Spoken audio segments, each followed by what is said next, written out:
This is a tree, folks, that I have been neglecting. Just watching it deteriorate over time. And it breaks my heart that I do that. It's not my nature to do that, but admittedly, too much on my plate, but also thinking, well, how can we turn this into a positive? There you go, it just broke. Well, we're going to repot this. So I let it go for a long time purposely to see how it would hold up. And let me explain what's going on here. We've got a grow bag here, and it got hit by a brush cutter a long time ago. Actually, I think it was the ride-on. We clipped it with the cutting deck on the side and just tore it right open. They're a felt-based pot, which means the root system of any plant that you grow in a pot like this will breathe really well. You shouldn't get bogging down. In fact, it may need more watering than a plastic pot or a ceramic pot would need. Well, I'm growing citrus in here, and these have been about 5 years, I think, or close to. So, and it was a test to see how long these felt bags would last. And the only one that's actually cracked open is this one. And that's because we tore it. So they haven't deteriorated over the last 5 years, other than a brush cut a hole, and that's where the grass will jump in and get into the root system. And you can see we've got clover growing there. Oh, well, the other one, well, this one down here, come over here. This one here, we actually topped up with our planting mix to see how it would perform, and we put the straw on top, and you can see birds or even rabbits are getting in there and scratching around, but look at the amount of fruit on it. Look at the amount of mandarins we've got coming on here. So it has had a great reaction to it, so the feed really does help. Now, and the pot itself, the felt pot, I think is a great way to grow roots.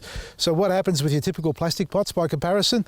Once they hit the walls of the plastic pot, they spiral around, and they keep spiraling around until it chokes itself unless you repot it, and that's what we call getting pot bound. Whereas in a felt bag like this or a grow pot, because it can breathe through the sides, it's got a tendency for the roots, that is, to grow outwards towards the wall where the airflow is. And obviously some heat will come along too during the daytime. And what will happen then is if any fibrous roots try to push through, they'll burn off, they'll dry out from the sun. So you get a nice uniform growth in root system rather than a spiraling effect, as long as the bags don't get torn open like we did over there. So what we're going to do now is we're going to repot it. Let's get this out of this pot and see what's going on in the roots. I'm hoping the soil does fall away, folks, because there's I think it's, how many litres is it? I can't even remember. We're talking gallons here, so how many gallons in a litre, or a litre in a gallon? And we looked it up, folks. 25 gallons equals about 95 litres, or near enough to, let's say 90 litres. Now, I've got 3 bags of our planting mix, the last of the skin, or the clean skin bags, folks. If you haven't got some yet and you want to get some, get them now, because they're at discounted prices, heavily discounted. Okay, let's see what's going on here. Got the grass jumping in. Okay, I'm going to try and take as much of the soil off as possible, depending on how good the root system is or not. You can see a lot of it here is exposed, so that's been copying a bit of a beating, and it's gone hard. Now, when I first planted these back then, folks, you know, we've learned so much in the last 5 years or 7 years that we've been here.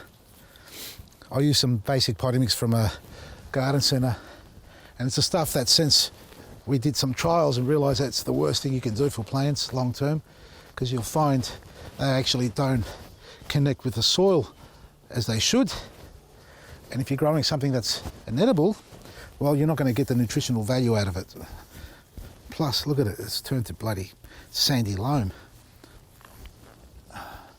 Just carefully breaking away. You can see I'm starting to expose some of the roots.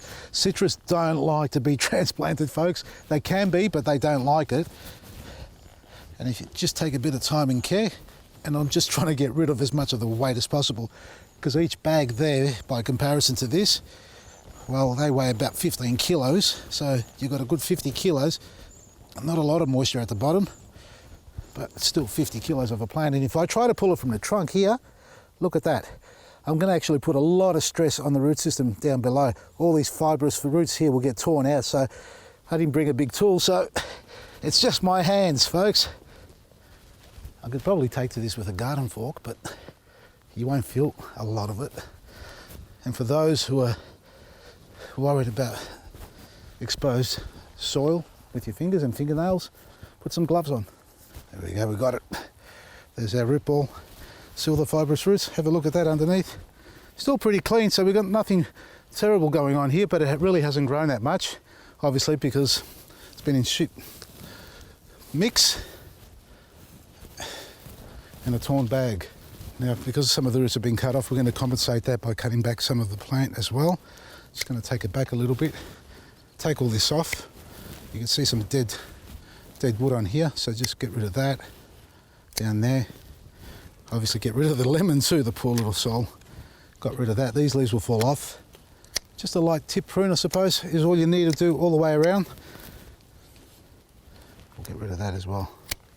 Now normally with pots, folks, we worry about the drainage in them, so after a while, whatever potting mix you use, you'll find that with a plastic pot in the holes, they can get bogged up and become sour at the bottom, and you don't want that happening because you don't get any airflow for your root system, which is vital for the good microbes to be able to populate. And if that doesn't happen, well, you get the bad ones and you get fungus gnats growing, and things go bad, especially for indoor plants. That's what I'm referencing. But in here, we're using the grow pot here, and I'm using our planting mix. Now, a planting mix isn't designed for pots. It's actually designed for garden beds, raised beds in particular.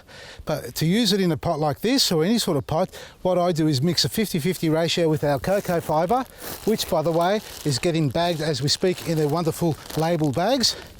These are both cocos, and they're a lot lighter. Now, the cocoa fibre or cocoa pith that we have is ideal retaining moisture, air porosity as well, so you want it to be able to flow through the airflow, that is, and the moisture as well. But to add to that, what I'm doing also, and I think this is going to work a treat, is adding our bean straw. Now you can use any old sort of straw that you have, you can get from your local garden centre. I prefer the bean straw here. That's what I got from our local guy, our grower. Well, he farms it for us. Now I'm going to blend into the bean straw 1 bag of planting mix. You don't have to do this. For those who think this is all too tiresome and difficult, that's fine. But if you really want to improve the drainage and obviously the longevity of your plant and the health of the root system, this is ideal. And a bag of cocoa as well.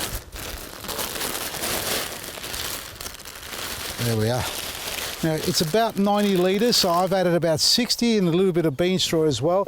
Let's see how we go. Now I'm going to mix it by hand, folks, not with anything else. Just going to do this like that, and I want to feel my way through it so you get a nice even texture. The cocoa is going to help the drainage 100%. As you saw earlier when I was digging out the tree from that pot, it became quite heavy at the base, even though it may have started off as a aged bark or something like that with a bit of compost in it. Over time, it's dehydrated and broken down to almost just a sandy loam, and there's no good for us, not in the pot. There we are. That's a nice, almost even blend. There's more straw there. Oh, this feels good.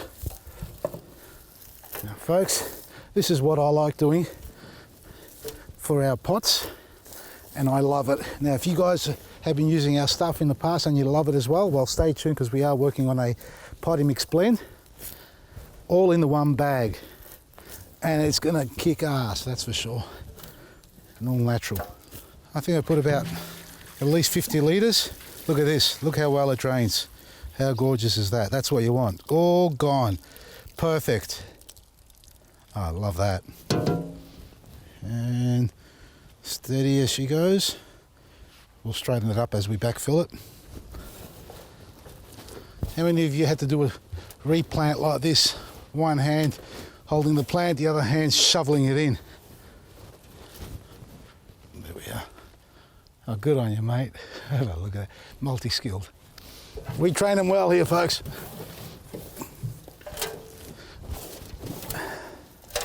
Gonna have to do another blend. This is only going to be a half mix.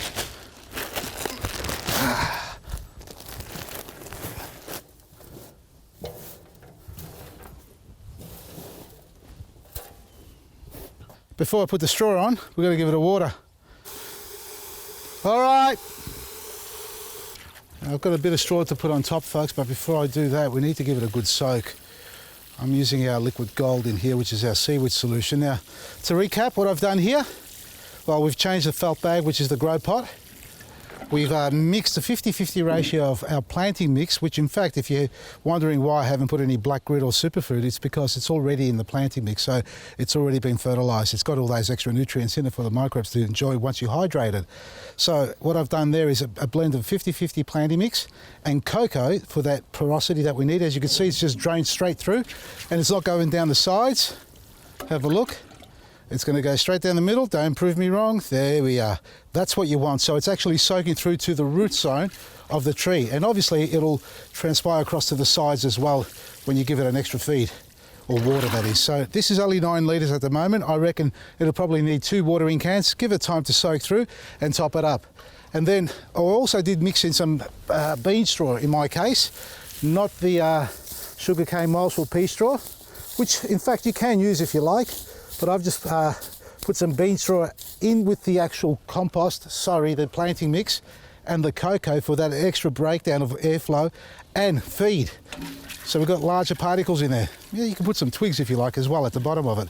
No harm in doing that. So that's the first watering can and a layer of bean straw on top. Go and fill it up again. And then all we're going to do is come and visit and make sure it's well hydrated, and wait for the warm weather to come along, and I'm sure all these wonderful buds will burst out with delight and we'll start getting some fruit on it in no time at all. Now, if you're looking for our planting mix, cocoa or compost, as I said, the clean skin bags, we're running them out. Probably a week's worth left of stock, maybe less because you guys are snapping them up pretty quick. Grab them online now, they're half price, if not less from memory. Vasili'sGarden.com, and don't forget we're going to be in Thebarton on the 26th and 27th. I think that's the weekend of this month, so if you want to put your orders in for click and collect, they're the days you'll be able to come down and pick them up. Check it all out at Vasili'sGarden.com. From me, Vasili, Maresi.